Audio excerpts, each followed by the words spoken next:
Is that you? Oh! What the fuck was that? I'm coming, Papa Bear.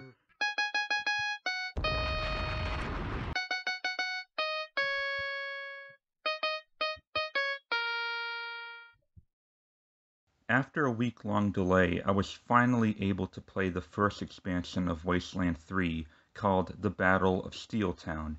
You can probably already guess what it's about and where it takes place in.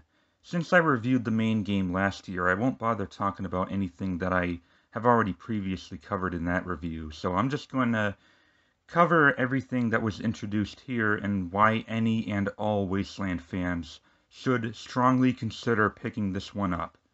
The Battle of Steeltown takes place before the point of no return, just letting you know that you need a save beforehand, otherwise you'll have to start a new game until you at least reach level 9. Anyway, you get a distress call coming from the leader of Steeltown, a once essential arms manufacturing facility that provided all of Colorado with weapons and other provisions. Something happened along the way that caused the workers to protest against the harsh work environment, lack of proper pay and housing, and in some cases even basic rights. It's up to you to figure out what actually happened, who to trust, and who to blame. The best part about this DLC is definitely the freedom to let the story branch out based on your choices.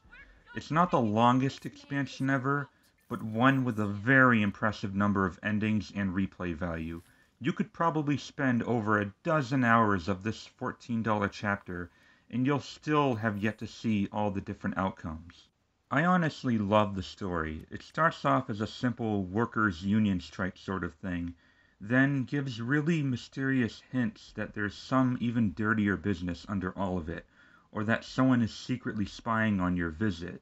Then later, well, I wouldn't want to spoil it, but it does contain some ties to the rest of the series, which is always a big plus in my book.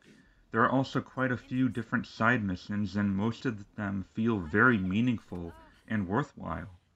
Would this even be a Wasteland title if it wasn't filled to the brim with charm and humor? Actually, depending on the person, this might be almost pushing the envelope of wet poo-poo diaper pee-pee jizz humor. There's literally a talking toilet in this game, for God's sakes. I'm not joking. It even lets you shit in his mouth, or bowl, whatever. I feel bad for him, taking all that crap from people. Most of the humor is obviously intentional, but sometimes, let's just say, a negative status effect might accidentally moan its way into an even more inappropriate cutscene. How's this for charm? We spotted an old job Johnny in the scrapyard, but there's a lot of nasty beasties around. Nothing badasses like you couldn't handle, though. If you chase them off, my people can take care of dragging it back here.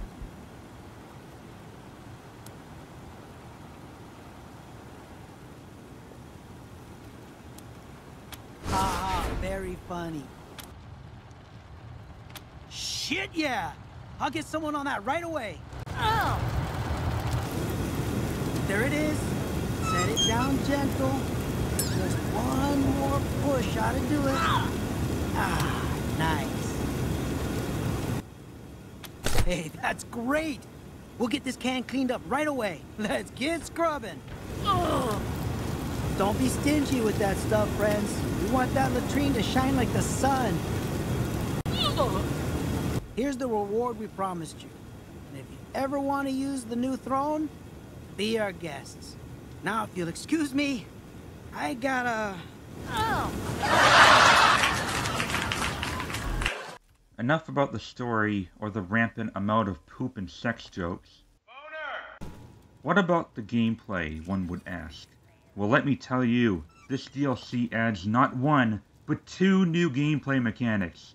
Yeah, the first being the ability to find and use crafting components to make all sorts of items, like weapons, armor, ammo, mods, meds. If you can craft it, you can, well, craft it.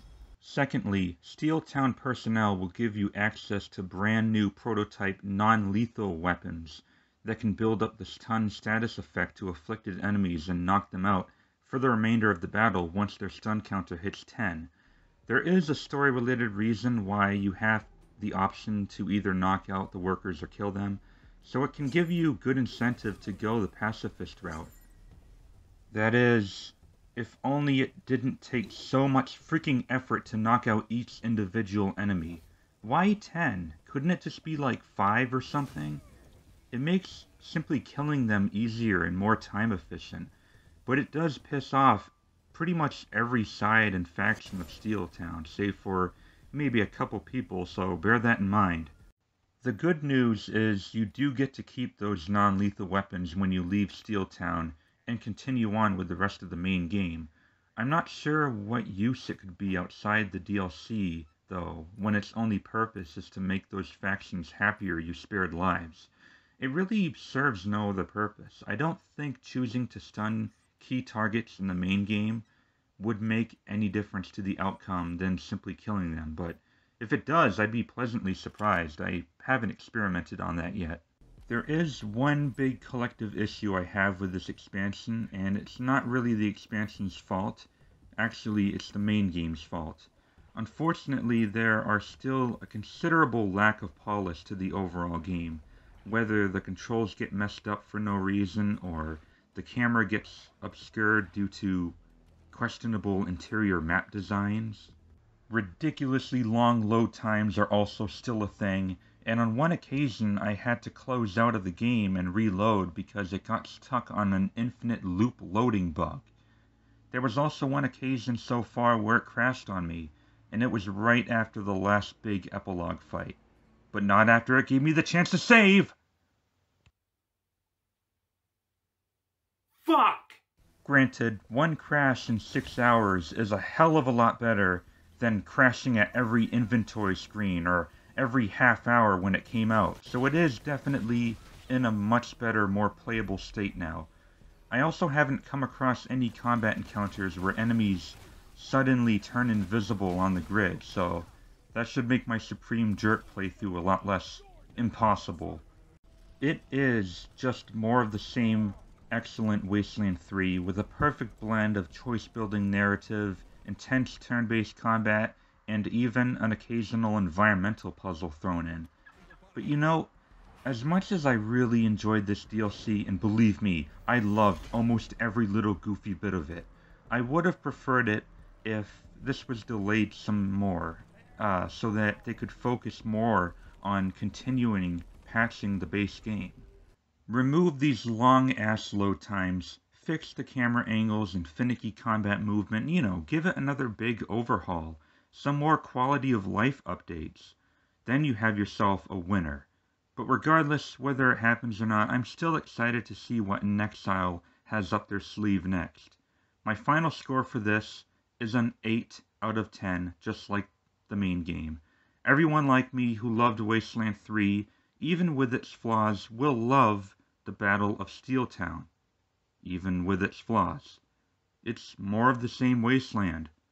So what are you waiting for? Get it! Now! The gamer gods!